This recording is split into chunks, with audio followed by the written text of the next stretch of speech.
अब अर्को तपाईहरुले चाहिँ चासो हुने भनेको चाहिँ निर्वाचनमा कसरी जाने हुन्छ। कतिपय वृत्तमा अझै पनि निर्वाचन के हुन्छ भन्ने प्रश्न पनि उठ्ने गर्छ, चर्चा परिचर्चा हुने पनि गर्छ। म के कुरा प्रश्न गर्न चाहन्छु भने निर्वाचन तोकिएकै मितिमा हुन्छ। वैशाख 30 गते स्थानीय तहको निर्वाचन हुन्छ। त्यहाँ दुविधामा बस्नुपर्ने कुनै आवश्यकता छैन, कहीँ कतैबाट त्यस्तो छैन। त्यसकारण हुन त नेपालमा अस्ति प्रधानमन्त्रीजीले भन्दै हुनुहुन्थ्यो चुनाव हुने दिन बिहान पनि हुन्छ कि हुन्न भन्ने भइरहेको छ भन्दै हुनुहुन्थ्यो, एउटा चाहिँ अलिकति प्रतीकात्मक रूपमा। तर म प्रश्न गर्न चाहन्छु निर्वाचन तोकिएकै मितिमा हुन्छ। त्यहाँ सम्पूर्ण रूपले निर्वाचन प्रक्रियामा सामेल हुन, त्यसको तयारीमा लाग्न म सबैसँग अपिल पनि गर्न चाहन्छु। दोस्रो, अब निर्वाचन कसरी हुन्छ, गठबन्धनबाट हुन्छ कि एक्लै हुन्छ कि भन्ने जहाँसम्म कुरा छ, हामीले अहिले पार्टीमा जोड गरेर भनेको चाहिँ हामी गठबन्धन होला त्यहीबाट चुनाव जितौँला भनेर बस्न हुँदैन। आफ्नै खुट्टामा उभिने हो, आफ्नै संगठनको शक्तिलाई बलियो पार्ने हो, आफ्नै जनतासँगको सम्बन्धलाई बलियो पार्ने हो। जनताका मुद्दाहरू, किनकि संघीय लोकतान्त्रिक गणतन्त्र मुख्यतः माओवादी केन्द्रको ठुलो सङ्घर्ष र बलिदानको परिणाम आएको चिज हो। यसको रक्षा गर्ने कुरा र यसमाथि कुनै कतैबाट हुने प्रहार जस्तो विगतमा भयो गैर संवैधानिक र अलोकतान्त्रिक तरिकाले प्रतिनिधि सभा विघटन गर्ने जस्ता प्रक्रिया भए त्यसको रक्षा गर्ने जिम्मा पनि मुख्यतः माओवादी केन्द्रको छ। र अहिले यहाँ कसले भन्नुभयो स्थानीय सरकार अथवा संघीय प्रादेशिक र स्थानीय सरकार बनाउनेमा पनि, स्थानीय सरकार तह होइन स्थानीय सरकार बनाउनेमा माओवादी केन्द्रको र हामी नेतृत्वमा हुने नेताहरूको असाध्यै धेरै जोडबलले भएको चिज हो। हामीले त्यति बेला भन्यौं सिंहदरबारलाई गाउँघर तल जनताको बीचमा पुर्याउने गरिकन नै स्थानीय सरकारको अवधारणा हामीले ल्याएको हो। स्थानीय सरकारको अवधारणा राजनैतिक रूपले मात्रै होइन, विकासको दृष्टिकोणले पनि स्थानीय तहमा सरकार भयो भने बाटो घाटो, अरू भौतिक पूर्वाधार, शिक्षा, स्वास्थ्य, रोजगारी, अरू जनतालाई यावत सुविधा दिने कुरा र निजी सहकारी र सार्वजनिकको साझेदारीको जो अवधारणा हामीले संविधानमा चाहिँ गरेका छौँ, त्यहाँ समाजवाद उन्मुख राज्य बनाउने कुराको जग पनि स्थानीय सरकार नै हो। त्यसकारण यसमा माओवादीको मुख्य भूमिका हुनुको नाताले यसको रक्षा गर्ने पनि र यसलाई प्रभावकारी रूपले कार्यान्वयन गर्नेमा पनि माओवादीकै बढी भूमिका र जिम्मेवारी छ भन्ने हाम्रो बुझाइ छ। त्यसकारण चुनावमा तालमेल होला अनि जितौँला भन्ने तरिकाले होइन, आफै संगठन र जनतासँगको सम्बन्धलाई सुदृढ गरेर जित्ने किसिमले चुनावमा जाने हो, परिणाम ल्याउनु छ। हाम्रो लागि यो चुनाव एउटा सामान्य औपचारिक चुनाव मात्रै होइन। गत सालदेखि लगातार दुईटा प्रवृत्ति, दुईटा विचार, दुईटा धाराको बीचमा निकै ठुलो सङ्घर्ष नेपाली समाजमा भयो, अहिले पनि भइराखेको छ।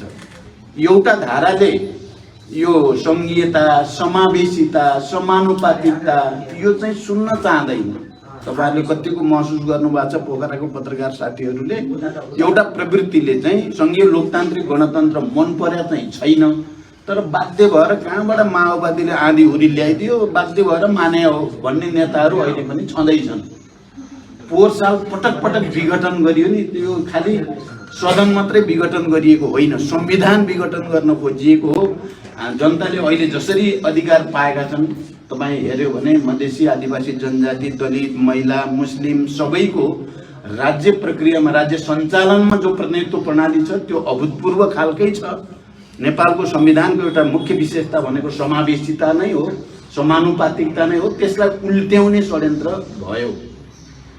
अहिले पनि त्यसलाई उल्ट्याउने षड्यन्त्र पुरै बन्द भएको छैन। यद्यपि गतकाल हामीले आन्दोलनको बलमा र गठबन्धनको बलमा त्यसलाई परास्त त गरियो, तर त्यो प्रवृत्ति अहिले पनि सदन लगातार 6 महिनादेखि अवरुद्ध गरेर बिना कारण, बिना कुनै तर्क, जबरजस्ती के सिद्ध गर्न खोजिएको छ भने यो सदनको काम छैन, यो संघीयताको काम छैन बनाउन खोजिएको हो।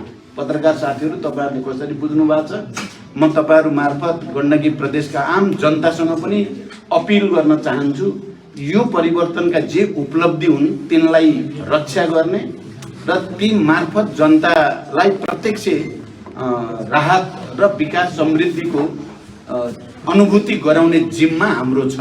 हामी त्यसैमा लागेका छौँ। अहिले पनि त्यो प्रवृत्तिको सङ्घर्ष रोकिएको छैन। त्यसकारण अब हामीले गठबन्धन पनि त्यही उद्देश्यको निम्ति बनाएको हो। गठबन्धन बनाउँदा हामीले तीनवटा कुरा मुख्य रूपमा भनेका थियौँ। एउटा त संविधानको रक्षा, लोकतन्त्रको रक्षा र राष्ट्रियताको रक्षा। तीनटा उद्देश्यलाई अगाडि राखेर गठबन्धन गरिएको। त्यो उद्देश्य अहिले पनि पुरा भइसकेका छैनन्। त्यसकारण गठबन्धनको आवश्यकता पनि छँदैछ। आफ्नै बलमा चुनाव लड्ने कुरालाई प्राथमिकता दिँदै फेरि हामी गठबन्धनसँग हुन सक्ने जति तालमेल पनि गर्ने कुरालाई हामीले प्रश्नसँग भनेका पनि छौँ। त्यो नीति कायम पनि छ। अब पार्टीहरूभित्र विभिन्न खालका सोच विचार भए पनि मूल नेतृत्व र संस्थापनहरू चाहिँ मिलेर जाने कुरामा प्रष्टै छन्।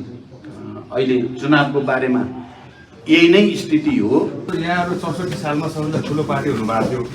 74 सन्धमा आइपुग्दा अब तपाईँहरू चाहिँ काङ्ग्रेसको, एमालेको र अहिले समाजवादीको साथ लिनुपर्ने तपाईँहरूलाई बाध्यता छ। तैपनि तपाईँहरू चाहिँ एक्लै चुनाव लड्छु भन्नुभएको छ।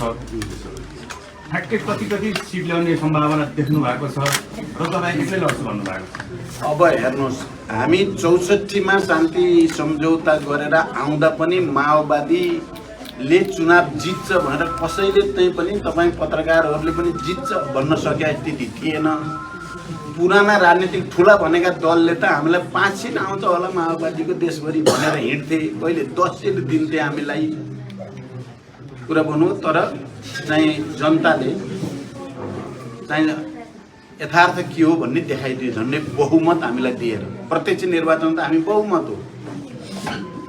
अहिले 74 सम्म आइपुग्यो। 74 को चाहिँ परिणाम पनि हामी सबैको अगाडि छ।